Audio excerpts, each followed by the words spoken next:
Saving America one entrepreneur at a time, it's the Biz Wrap Podcast with your host, Michael Manahan.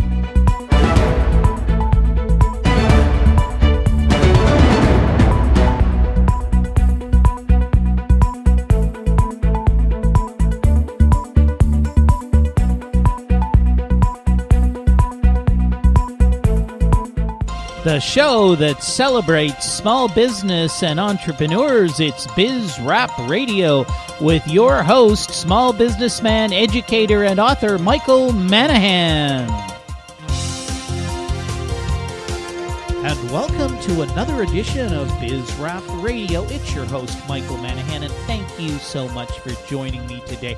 Got just a great show lined up for you, but before we get to our guests today, got to talk again a little bit about small business. You know, I keep running into people and meeting people who don't understand how significant the role that small business people and entrepreneurs play in our economy. Yeah, most jobs, as we pulled out of the recession, were created by small business. Yeah, no, it wasn't Hewlett-Packard. It wasn't General Motors. Those guys were firing people left, right, and center. No, it was small business created most of the new jobs. Most people in America work for a small business. And yet, you know, when trouble is on the horizon, is our government out there helping small business? Not at all. They're bailing out the fat cats on Wall Street. You know, and the banks don't want to do business with you. Working with a company right now, was a defense contractor, doing nicely, been in business many, many years. All of a sudden, Co-America Bank grabbed their entire line, almost put the company out of business. This is a guy who's making military gear that's saving our soldiers on the battlefield, and Co-America Bank's trying to put them out of business. Now, we need to fight for small business. We need to fight for entrepreneurs, and that's what we're doing here on Biz Wrap Radio. We're giving you ideas, thoughts, suggestions that you can use to do what you need to do, which is to make a profit. Hey, don't listen to those folks who say that think it's a dirty word. Your goal is to make a profit. With that profit, you take care, first and foremost, your family. You take care, secondly, your friends. You take care of your employees. And if you make enough profit, you start taking care of the community. That's the way it's supposed to work. So be an entrepreneur, be a small business person, make a good profit, live a nice lifestyle, and give back to your community, which, by the way, I know so many of my listeners do. I get emails all the time from them involved in this charity event, sponsoring this local soccer team, sponsoring this local baseball team. Keep it up. We need to have a presence in the community. We've had great guests on the show, people with ideas on marketing, on managing your employees, on strategies for growing and building your business, internet marketing. We had an expert on Twitter on just a few weeks ago. And, of course, we have entrepreneurs on the show. And some of the entrepreneurs we have on the show are just successful business people, but some of the entrepreneurs are not only successful business people, they are entrepreneurs who have products and services that can actually help you as an entrepreneur do a better job of running or starting your business. And hey, we've got one of those gentlemen on the line with us today. I've got Burke Franklin. He's the creator and CEO of a product called Biz Plan Builder. His website is www.jian.com. Burke, thank you so much for joining me today. Michael, hello. Thank you. So, pleasure. So you are the person that created Biz Plan Builder. Now, I'm familiar with that product, and of course, we're going to talk a little bit about business plans here in a moment. But it seems to me that product has been around a long time. When did you create that? Yeah, I can't imagine I've been doing this for so long. But yeah, I created it in 1988. Wow, so 1988. It's been about, what is that, 27 years? I can't even do the math anymore on that. Amazing. And back in 1988, was it available on the internet, or did you sell it as like a piece of software in the stores? When was the internet even available? I don't think the internet really became available until about 10 years after that. It was in stores. Well, first what I did is I created it on a disc, and I ran a whole bunch of classified ads in the backs of magazines. Airline magazines, Inc. magazine, Success magazine. At one point I had about 30 little 1-inch classifieds that said business plan on diskette, $99, call this 800 number. And that's that. And people would call off the classified ads and just buy it, and I would copy the disc and stick it in an envelope and mail it to them. Wow, that's How we amazing. got going. Well, that's really an entrepreneur. But of course, nowadays your Old school. your delivery system would be through the internet. Yes, it's all downloadable off the internet now. Now, what I'm working on is what I consider a cloud-based virtual business incubator / accelerator, where you can go to my dashboard and get this. Or when you get the products, now they're all available in a dashboard with buttons for the business plan, the marketing plan, the PR plan, the employee manual, the safety plan. All of it are a click apart on a dashboard where you can collaborate with consultants and your team and all that, and really run your business off everything with all these tools put together. Well, that's an absolutely great idea. So let's talk about the business plan for a moment, because I have, I've worked with over 100 management teams. I've raised a lot of money for companies, and I have people hand me business plans that are just abominable. They're terribly written. The English is bad. They're not structured properly. They're not organized well. And I'm amazed that the people who have created these don't realize how weak their business plans really are. What do you see in looking at business plans as some of the major weaknesses that entrepreneurs should be careful about and should be fixing in their business plans? Well, I had the exact same experience you had back in 1988. And I'd worked for the Sharper Image Catalog. I'd sold word processors for companies. I'd worked for Texas Instruments. And the thing, I'd read Popular Science as a kid for a long time. And the thing that really got me is that some of these really, really great ideas, what happens to them? How come they don't become commercial successes? And so I would read some business plans way back when. And in fact, a friend of mine had a software product he wanted to sell to Apple, and Apple would need it for their engineering department. But Apple wanted to read his business plan just to be sure that he wasn't going to go out of business. He was going to stay in business. He'd be able to support the software they were going to buy from him and all that. And so I read his business plan. He came to me and he said, "Hey, would you read my business plan? I'm doing this deal with Apple." And of course, I had the exact same experience you just described. And I thought, wow, you've got a great idea. What a tragedy that it's being so horribly described and represented in this document.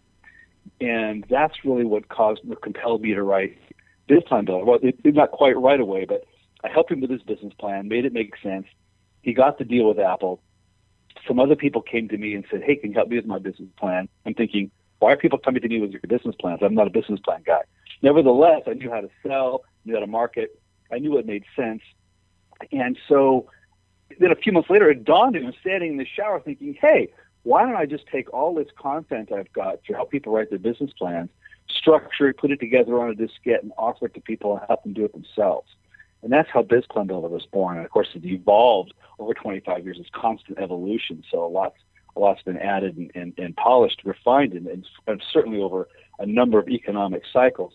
But the main theme remains, which is, here's a great idea. It's about to go down the tubes because the business plan doesn't pitch it very well. And that's where I like to think I've made a contribution to helping people get their ideas off the ground and get them finance that they need. Right. So if you're out there, if you're listening and you're out there struggling with your business, trying to put together a business plan, you definitely want to check out Burke's product. I'm sure it is unbelievably improved over what it was those many years ago, and you can find it at www.jian.com. And that's I think it's pronounced Jian, but it's a J, not a G. So JIAN.com. And of course, Burke, you're mentioning that not only is your business plan builder available on there, you've also got a lot of other tools for entrepreneurs to help them organize and structure how they're going to run their business. So just again, mention a couple of the other products on your site. Well, I have a marketing builder which picks up where the business plan leaves off. And then from there we have Publicity Builder, which is a whole plan on doing your public relations and media relations. And of course, it's got sample press release templates included in there, and a whole tutorial on how to do PR, how to do trade shows, all that kind of stuff. And then we have, in another direction, I've got Employee Manual Builder. So even if you have even as few as 3 to 5 employees, it's worth having an employee policy manual. Usually it kicks in when you have about 5 to 10, but nevertheless, it's you want those employee policies. I just read yesterday where another company is being sued for sexual harassment. I mean, who does that? I mean, you got to learn how to treat your people right. And so a lot of this we not only build in all the legal things and best practices, but I think we put in a lot of stuff just to teach people how to get their mind right to run their business. I mean, that would be mostly my theme, is how to get your thinking, how to look at it in a way where you'll be successful. So you do the smart things, and you don't be susceptible to the temptations of different things. So we have a safety plan. I mean, OSHA will pay you a complimentary visit. We're just going to come in and we just thought we'd pay you a visit just to check up on you. Sure, the first thing they're going to look for is your safety plan. And if you then from there on out, and I think fines start around $7,000. The thing is, the crazy thing that's happening these days is the government is desperate for money from all directions. And so every agency is tasked with got to get more money. They're not going to advertise there's no question. But you see it happening everywhere. Burke, there's no question about that. But you know what? We're right at the end of this segment. We got to go to commercial break. This is such an interesting topic. I want to continue with it. It is Mike Manahan, Biz Rap Radio, on with Burke Franklin, and we will be right back.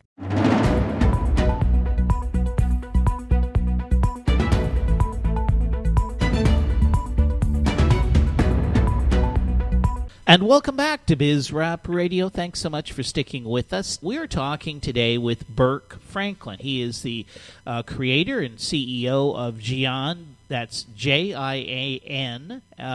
One of his products, many of you probably know it, it's Biz Plan Builder, but he has a whole host of products to help small business people and entrepreneurs. And Burke, thanks again for being on the show. Thanks, Mike. My pleasure. So we were talking just before we went to break about how you need all of these various manuals in your company. You mentioned a safety manual. You mentioned an employee manual. And it really is important. And you can get into a lot of trouble if you don't have some of these things. And I know of an individual, and again, you're mentioning, well, maybe if you have only a few employees, maybe you don't need it, but I know of somebody a small business person who has like 3 employees, did not have an employee manual, and of course, one of his employees who he fired because basically the person was engaged in malfeasance, filed a labor claim against him for like $25,000, and he's now going through a process. And of course, one of the first things the arbitrators ask for is, well, can we see your employee manual? Well, guess what? Doesn't really have one, but he's got one now. For $150 or like $34 a month, we keep it updated for you. It is, I mean, a lot of people really, we're not really about prevention. We all seem to be about the cure. We have to have the problem first. And it's really tragic because look at the expense. Who can afford a $25,000 lawsuit? And that's presuming you lose. But, on top of that, you've got your lawyer's fees and everything else. And you've got to pay your lawyer probably $10,000 up front as a retainer just to fend this guy off. And, with our employee manual, for example, one of the key ingredients is a receipt, an acknowledgement that says, I've read this manual. I acknowledge what it says. I take responsibility for everything in it. And there's signatures on it. And the first thing you wave at their lawyers, that was the manual, and saying, hey, this guy violated, this policy right here, and I let him go. It even says I can do that. And, and it really takes the wind out of their sails. And again, what I'm trying to do is I'm trying to keep people in business.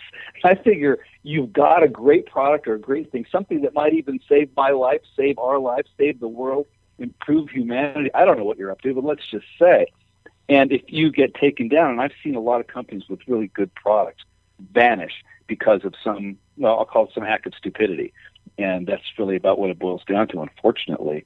And so I'm trying to help people prevent that, and that's where we're coming from with these.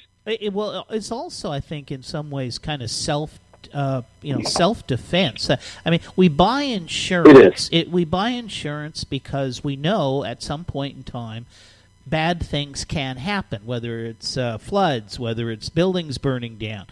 But having a safety policy, having an employee manual, that also really is insurance because you are under attack. Believe me, there is some attorney sitting there in his office thinking about how he can screw you. Not you in particular, but people like you. And here in Los Angeles, it's you listen to the radio, you listen to the television late at night. There is ad after ad after ad from attorneys advertising to employees. Do you have an unsafe environment? Were you screwed as an employee out of time you should have been paid for? I mean, it's just unbelievable. I've got one radio show that I like to listen to in the evening, and every 15 minutes he's playing a commercial from these attorneys who are saying, "Hey, call us if you think your employer was screwing you." It's unbelievable. Well, to their credit, I think there's a lot of employers who may be doing that and doing something bad where the attorney or their clients have had a bad experience. And that's unfortunate, I think. But I like to think people are not trying to do that deliberately. And of course, well, there's all kind of very gray areas and all of that. I just want to help our customers, learn something, so they don't do something like, they don't create an environment like that. They don't unconsciously create an unsafe or an offensive environment that people can't work in. And so if you don't do that in the first place, then of course they're not going to require the services of those attorneys. Right, and then absolutely. There's companies that are doing stupid things and the employees don't know what to do, and they do need the services of those attorneys. So it's all somehow balances out. I'm just trying to help the people who, like you said, it's business self-defense. Yeah. Well, and for people who are trying to do good, and I want to help the people who are trying to do good keep doing good and not be taken down by somebody who's just disgruntled or somebody else who's a hater. Well, that's a noble cause. Let's talk about some other things.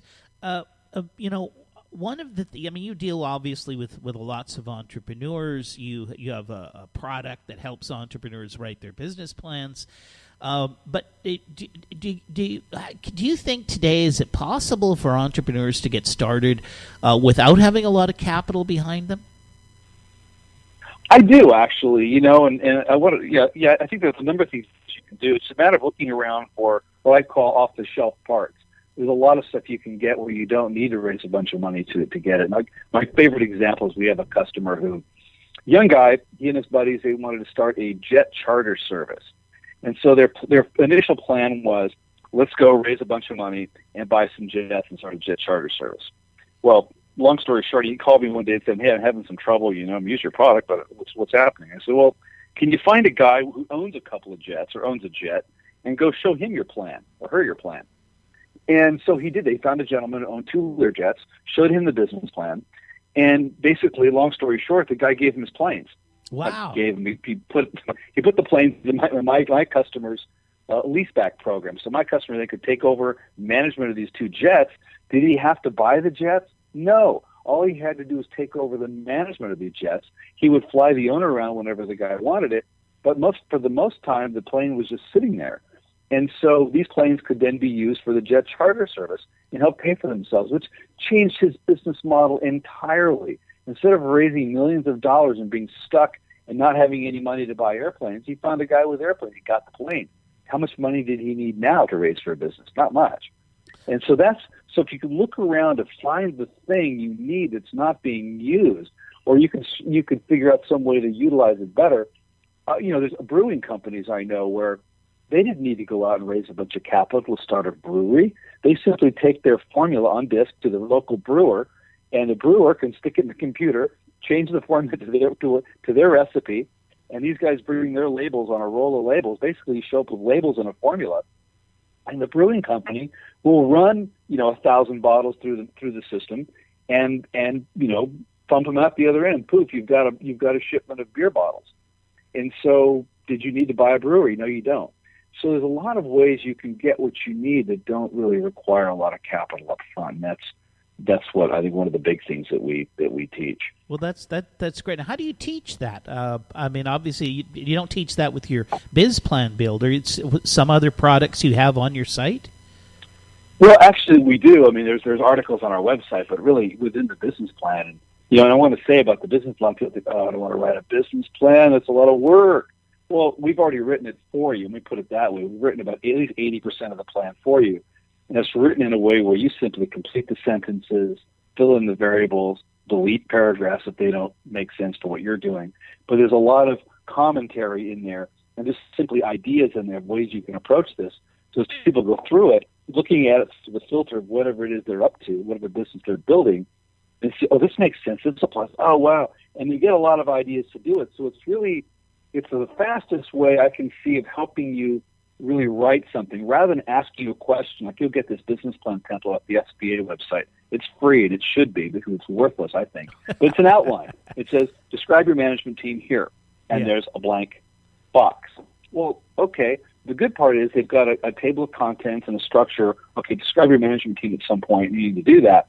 But they don't tell you how to do it. They don't tell you what to say. Right. They don't tell you what the investor is looking for. And throughout BizPlan Builder, I've got videos of me explaining to you at every juncture. You can punch the button, and I will explain to you in 1 to 5 minutes what an investor or lender is looking for in a particular section. So I'm helping you understand this. I would tell that story about the guy with the Learjets. And so they're all educational. You're learning as you go. You're writing it, you're tweaking it, and editing it for your specific business as you go. So it's the fastest process, and you come out with a plan. And that way you've had a chance to look at your business from 10,000 feet, not just down on the ground thinking, okay, I need this, I need that. You don't really know yet what's important, and you need to really think about the whole thing before you start spending any money. I think that's what people really get into trouble. I mean, even Steven Spielberg, I could argue that the guy could probably make a film on a script on a napkin, but nevertheless, he's not going to shoot a movie without a movie script, because everybody around needs to have a copy of the script so they know what's going on. Absolutely. You want everybody helping you on the same page. That's crucial. Absolutely. Okay, Burke, you know what? We're going to have to go to another commercial break. I tell you, time's flying when you're having fun. I'm speaking with Burke Franklin of GN.com, and we'll be right back after these messages.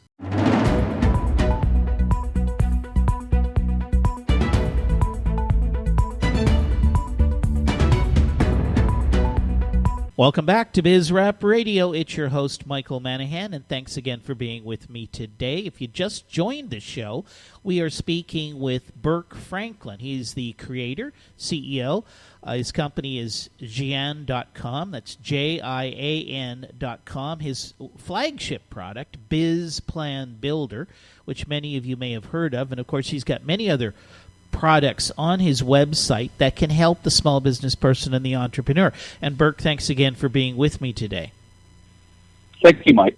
Now, we were just talking before we went to the break about how your BizPlan Builder, it's not just a business plan template, but it is actually a tool where you are teaching and helping the individual or the person who's using the product how actually to build the business plan, what type of content should be in it, how it should be presented, and you've got all sorts of additional tools to help that person really come up with a good quality product. Was that my understanding?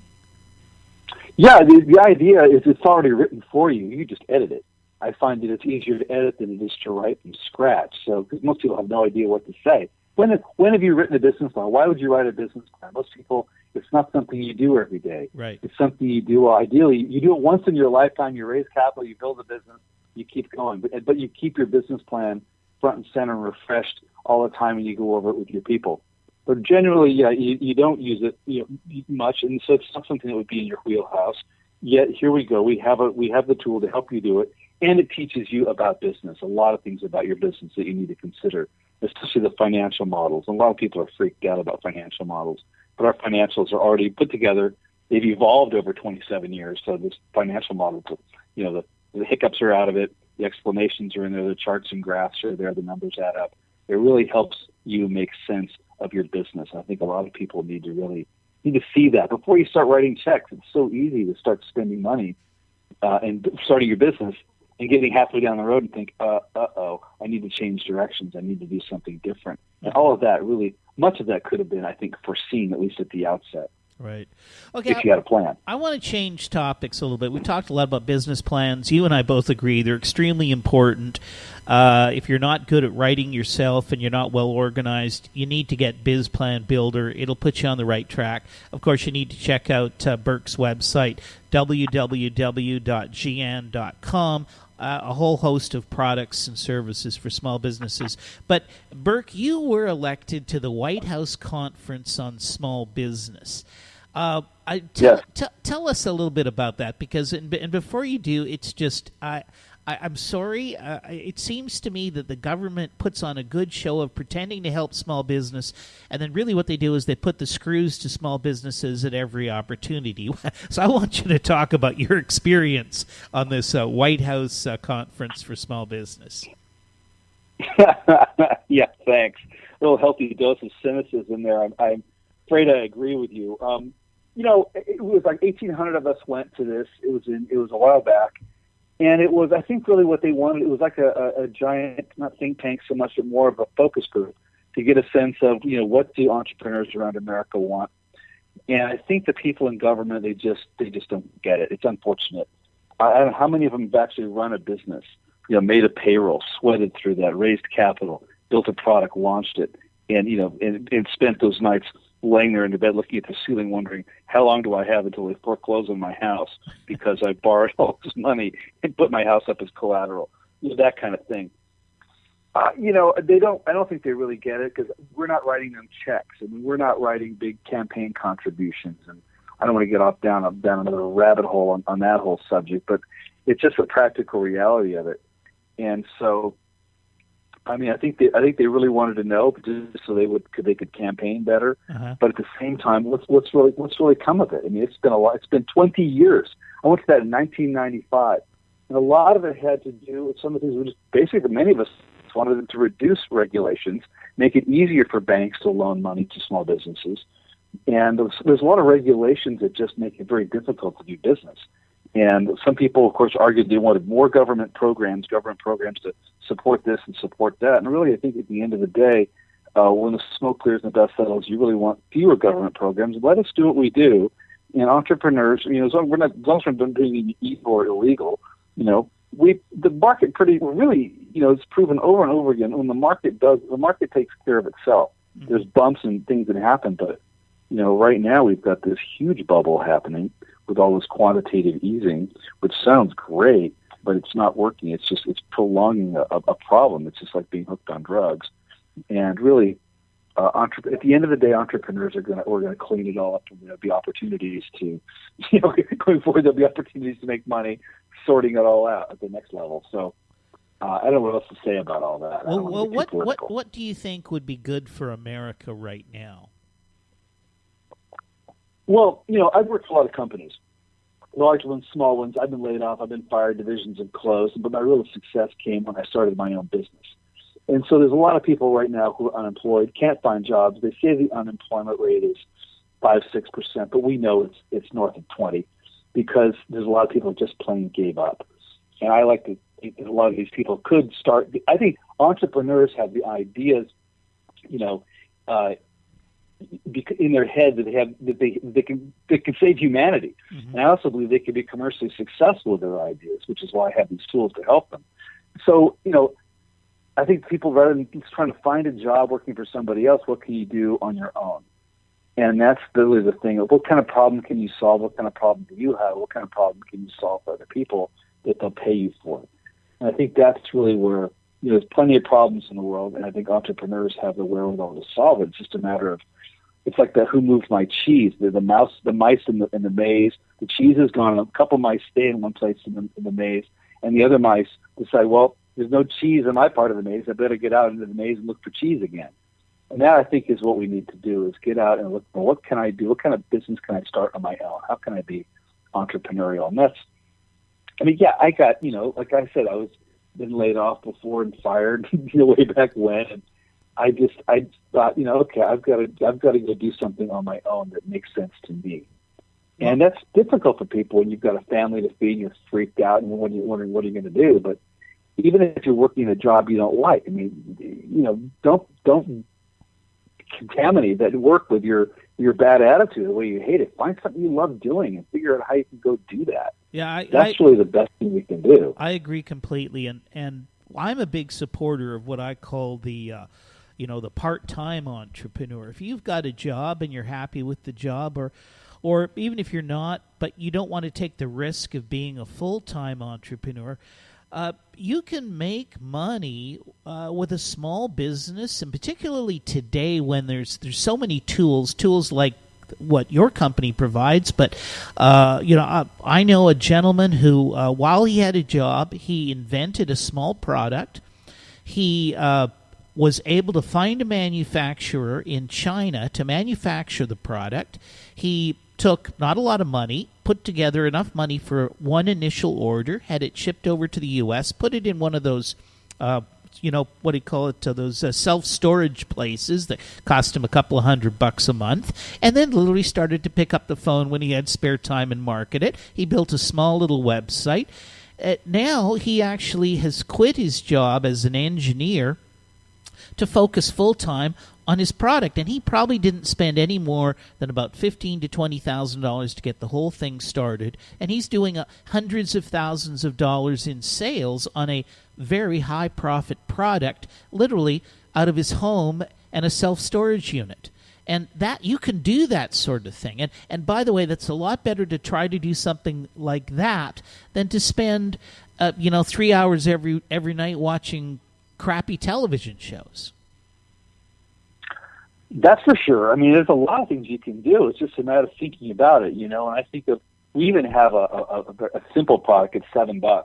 We call it the Kickstart Business Plan. It's basically it's your 2-page business plan summary, and it includes a spreadsheet, which is a piece out of our main financial model, to let people figure out, okay, if I got this many customers who would buy this product at this price, and my costs were X, Y, and Z, would this make money? Or as they say in Texas, will that dog hunt? Right, or right. They usually say that dog don't hunt. Anyway, so you find out if the dog will hunt, and for $7 you can get this, and at least it put together a simple little summary plan to get a sense of what you're doing. That you can show to people, and then of course you get the full-blown business plan when you want to flesh it out, because if someone's going to write you a check for $50,000, they really want to know more about it. Absolutely. But in the meantime, at least you can do some math to figure out, can I build this into something? Is it worth starting with? You think about the different components you need to have in the business, like how am I going to reach the customers? Who exactly are the customers?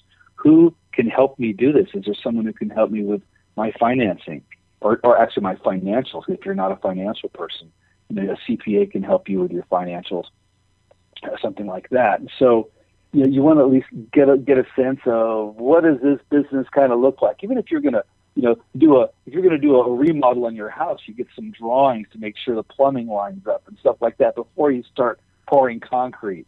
You know what I mean? So before you start spending money on a business, you want to at least think about it a little bit. And that's better than watching TV for 3 hours on whatever night. Well, and a lot more fun, in my opinion. But okay, we're coming to the end of our time. It's unfortunate. I'd love to spend more time, but perhaps we'll have you on again. I'm speaking with Burke Franklin. He is the creator of Biz Plan Builder. His company, www.gian.com. That's JIAN. A whole host of products and services for small businesses and entrepreneurs. Definitely check it out. Burke, thank you so much for being with me today. Thank you, Michael. I appreciate it. Not a problem. Mike Manahan, BizRap Radio, and we'll be right back after these messages.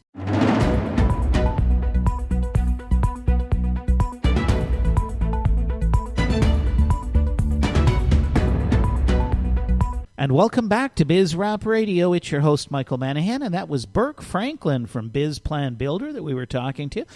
A very interesting guy, and what a story. Developed that software many, many years ago and gone through all of the evolutionary changes to be able to distribute the product over the internet.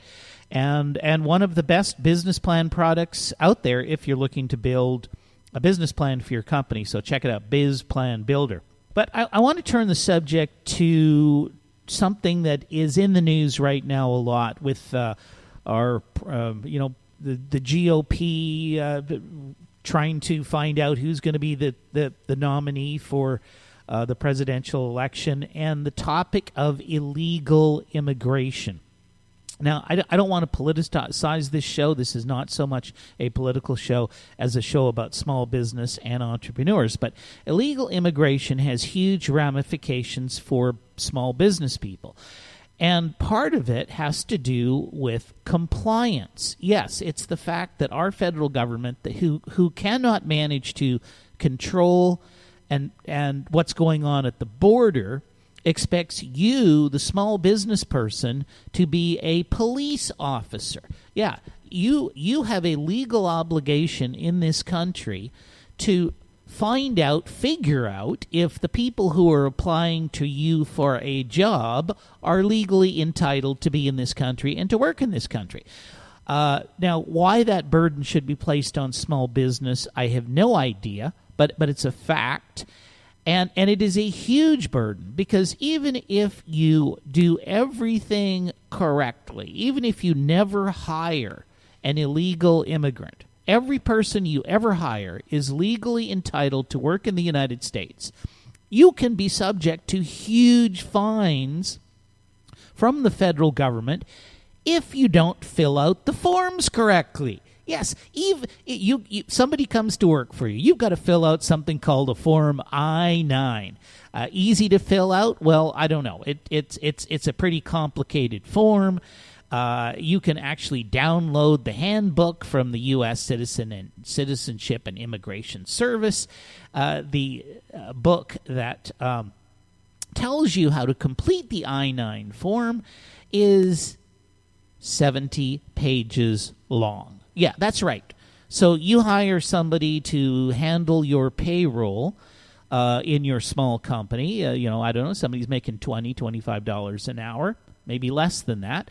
That person is handling the payroll. That person is responsible for completing the I-9 forms when you hire somebody, because the government of the United States of America says you have to complete that form. And if you're not quite sure how to complete that form, no problem. There is a 70-page guide on how to complete that form. And by the way, if the person you hire is perfectly legal, that person is perfectly entitled to work in the United States, but you fill out the form incorrectly, you could be subject to horrendous fines. And in fact, we know of a business that had that exact thing happen. They were fined. It was something like $1,000 for every one of their forms that was filled out incorrectly. So this is a huge burden on small business. Now, you say, can it be that complicated? Well, listen to this.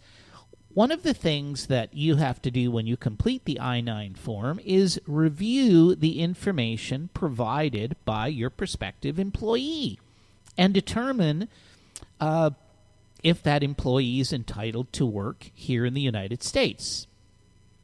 But there are some 30 different documents that a prospective employee could provide to you, and you are not allowed to say, I will only accept one or two of these.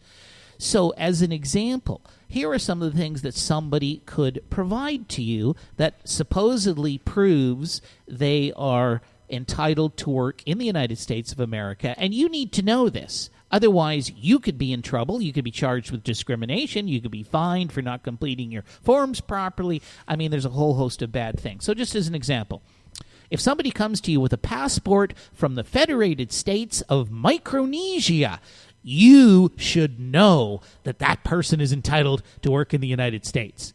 Or if somebody comes to you with a passport issued by the Republic of the Marshall Islands with a Form I-94, you should know that person is entitled to work in the United States of America. Other things that a prospective employee could give you that you should be able to use to determine if they can work in the United States: a school ID card, voter's registration card, U.S. military card or draft record, military dependents ID card, U.S. Coast Guard merchant mariner card, Native American tribal document, Canadian driver's license, school record or report card.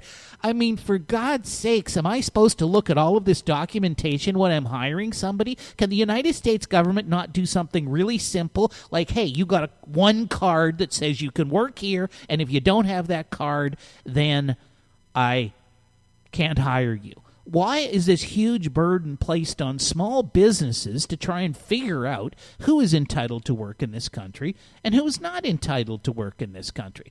And again, it's not just a matter of not hiring illegal immigrants. If everyone you hire is perfectly entitled to work in the United States of America, you could still be subject to tens of thousands of dollars worth of fines if you don't fill out the form properly. Now, I've heard some politicians saying, well, all companies should use something called E-Verify. Yeah, that's where you verify the person's Social Security number. Well, that sounds great, except here's a couple of problems. Even if you use E-Verify, you still have to fill out the I-9 form. It's not E-Verify or the I-9. It's fill out the I-9 form, examine all of the prospective employees' identification, try and figure out if they're allowed to work in this country, and then you do E-Verify. It's not either or. So E-Verify doesn't eliminate the fact that you could complete the I-9 form, you could do the very best job you could of looking at all of this identification, complete the form incorrectly, and still be subject to fines by the federal government. Further, the E-Verify system, you cannot use the E-Verify system until you've actually hired the person. In other words, you can't check their Social Security on E-Verify and say, it doesn't check out, I'm not hiring you. You must hire them first, then you can use E-Verify. But guess what? Let's say you hire them, you use E-Verify, it comes back their Social Security number is bogus. You can't use that as an excuse to fire them. No, you must inform them that their Social Security number is bogus or it doesn't check out, and then give them a period of time to rectify the problem. And if you don't give them adequate time to rectify the problem, you could be fined and subject to discrimination and sued by the federal government.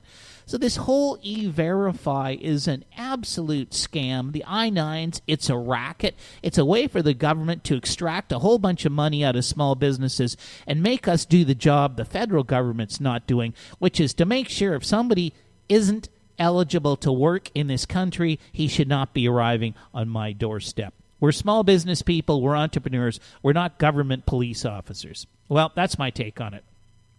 You know, here at BizRap Radio, we believe we can fix the United States of America through a fundamental concept that individuals pursuing their own economic interests in free markets will create more prosperity for more people than can ever be achieved through government regulations and a planned economy. I'm your host, Mike Manahan. That's it for BizRap Radio this week. We'll be back again next week with another edition of BizRap